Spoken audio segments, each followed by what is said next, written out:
CPM പ്രവർത്തകൻ UK Saleem വധം പിന്നിൽ CPM എന്ന പിതാവ്.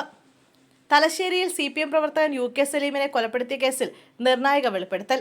CPM ആണ് മകന്റെ കൊലപാതകത്തിന് പിന്നിലെന്ന് പിതാവ് യൂസഫ് പറഞ്ഞു. മകന്റെ കൊലപാതകത്തിൽ പുനരന്വേഷണം വേണം. ഫസൽ വധവുമായും മകന്റെ കൊലപാതകത്തിന് ബന്ധമുണ്ടെന്നും യൂസഫ് പറഞ്ഞു. 2008 ജൂലൈ 23 തലശ്ശേരിയിൽ പുന്നോലിയിൽ സലീം കൊല്ലപ്പെടുന്നത്. കേസിൽ CBI അന്വേഷണം ആവശ്യപ്പെട്ട പിതാവ് നേരത്തെ ഹൈക്കോടതിയെ സമീപിച്ചിരുന്നു. കൂടുതലൊന്നും പറയുന്നില്ല, അത് വലിയ പ്രശ്നമാകും. നേതാക്കളെ അടക്കം എനിക്ക് പല സംശയങ്ങളുമുണ്ട്. കേരള പോലീസ് മാർക്സിസ്റ്റ് പാർട്ടി ഭരിക്കുന്നത് വരെ ഇവിടെ ഒന്നും നടക്കില്ല. പോലീസുകാരെ കുറ്റം പറഞ്ഞിട്ട് കാര്യമില്ല.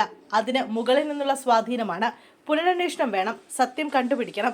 എന്തുകൊണ്ട് സത്യസന്ധമായ അന്വേഷണം നടക്കണമെന്നും പിതാവ് UK സലീം പറഞ്ഞു.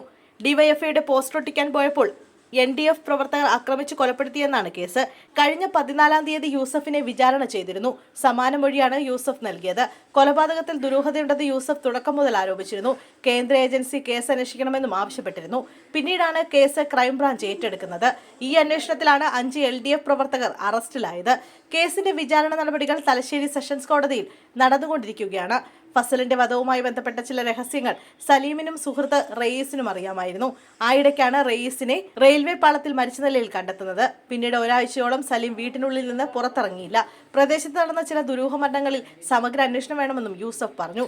കഴിഞ്ഞ ദിവസം കേസിന്റെ വിചാരണയ്ക്കിടെ ഇക്കാര്യങ്ങൾ കോടതി മുമ്പാകെ യൂസഫ് മൊഴിയായി നൽകിയിട്ടുണ്ട്. എന്നാൽ യൂസഫിന്റെ മൊഴിയെ സാധൂകരിക്കുന്ന തെളിവുകളില്ലെന്നാണ് പ്രോസിക്യൂഷന്റെ വാദം. പ്രതികളെ രക്ഷപ്പെടുത്താനുള്ള ഇടപെടൽ ഉണ്ടാവുമെന്നും പ്രോസിക്യൂഷൻ കോടതിയിൽ ആരോപിച്ചു.